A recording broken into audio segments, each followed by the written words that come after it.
Hi, everybody. This is Alan Fine, and I'm here with Matthew Schaller, who is the Chief Visionary Officer of Transcend Cruises. We reported on them at Sea Trade before. We're going to catch up and see where they are now here on Insider Travel Report. Matthew, thank you for this chance to catch up. It's great to be back together again, Alan. I know. Yeah. So first of all, as I remember it, one of the things that you were solving was if there was a travel advisor that had a group and didn't know where to take them, that would be you guys. Explain that, please. Okay, so we are the all B2B. We don't operate in the consumer markets group platform for river cruising in Europe. And we working with various vertical markets, but the advisors is one of those very large markets for us. People who have a group, they may have done chartering before or not, but they can put together a group of 40 to 60 couples and look for a private event, something they have exclusive use of. They can now work with us and create something which is really beyond what they've been able to do before. Another interesting development, because the market is so busy, right, and river cruising and other cruising in general is off the charts right now, where the bookings are, there's actually very little availability for folks trying to bring a group right now. So we are going to provide an earlier opportunity for people where they may not have had one before. So as we were talking before, you were building the ships, but now you wanted to get this done, get people out there sooner. So tell us about that. Right. So we're here today at Sea Trade announcing Advanced by Transcend. Advanced by Transcend is an early look. We've been fortunate in working with the new owners of the former Crystal Fleet, the Riverside Collection, and we will be chartering the Riverside Mahler from them from August 1st of this year through the end of 2024 while we're working on our fleet, on our construction. But our clients have been asking us again and again to put our product in the market. They need to get out there. They have this demand. And this was an opportunity for us to take a very well-regarded, innovative in its own right ship, right, and put it in the market earlier. The only difference is that you're building ships that you are modular and you can make them fit any kind of size, shape. And this one, you're going to now practice your soft skills. So to speak. So we say that this is about 60 to 65% of the hardware that we will bring on our own ships and about 85% of the software. So the flexible departures, the custom food and beverage programs, the off the non-spec shore excursions, and again non-standard departures, that's all baked into Advanced by Transcend as well. Obviously we don't have the theater, we don't have the digital branding. It's an existing ship built to a very high standard, the only really true luxury vessels that were built, and has a similar guest count, 110 versus our 120. Again, we're flexible, so we know 60 to 120 this can't, but it is a really good platform for us to get started. As you said, build out sort of the customer offering and put our product in the marketplace earlier. You're planning to offer travel advisors the ability to have a group not go to a hotel anymore, but actually go to sea. Right.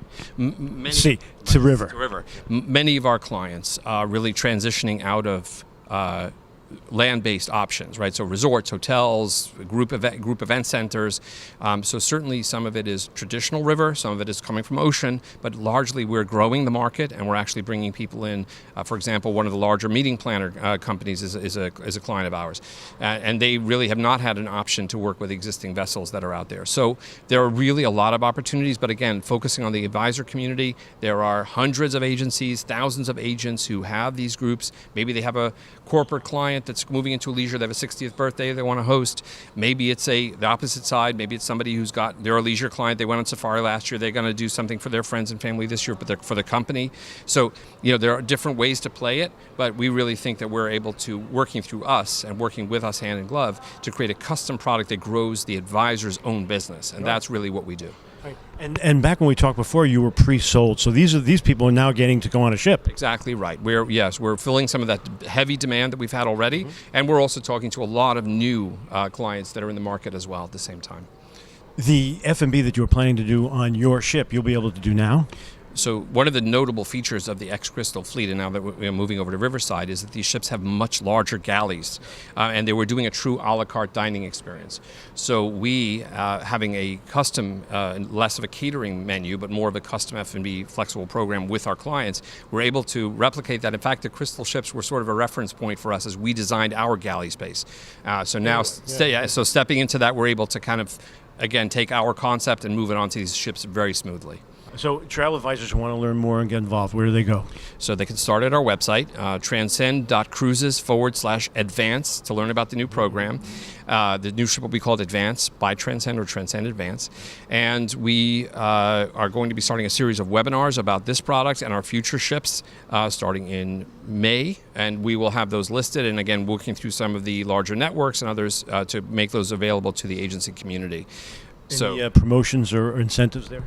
Well, certainly we'll be doing a number of FAM trips and also a lot of awareness stuff as things move down the road, and watch for announcements. So sounds great. So I hope that we get the travel advisors interested, and so there's room. I know you're pre-booked, but there's room for them to jump in? There is still some room for even for 23, and I think one of the real interesting trends we're seeing is that there is a lot of in the year, for the year opportunity now for agents to move forward with groups. That's not typical. That's, again, somewhat to do with the post-COVID travel patterns, and also, again, because the river market specifically is so booked up, they just aren't a place to put those guests, and we can offer that to them now. They have to move quickly because we have very limited, obviously, availability, not a lot of inventory to sell, but, so jump on it, and we're here to serve you. At 24, it's better, but again, filling up fairly quickly with some of our more traditional guests. But at the moment, there's lots of opportunity to find ways to work together, especially if your client is somewhat flexible on dates, and I think we can do some very interesting things. One last thing, which river? Well, so this year we'll be operating again with the and what I want to put out there. Obviously, there were some low water issues this year. Everyone's very sensitive to that. Yeah. One of the beauties of Transcend is because we don't have a set itinerary, we can build a program in the months that are at risk around not touching those checkpoints. So we can where I'll be operating on the the Lower Rhine, which is actually north. It's a little counterintuitive this year, and the Mosel, which are much less susceptible. Christmas markets will be going a little further south to touch those because that's much less of an issue at that time. Next year we'll be operating across, so Rhine, Mosel, Main, and Danube. So you have room on some Christmas offerings. We do at the moment, but don't wait because those will be gone probably within the next couple of weeks. Right. Yeah. So. Yeah. Well, this is great. I'm glad to catch up with you. See you again. Thank you very much. All right. And this is Alan Fine for Insider Travel Report.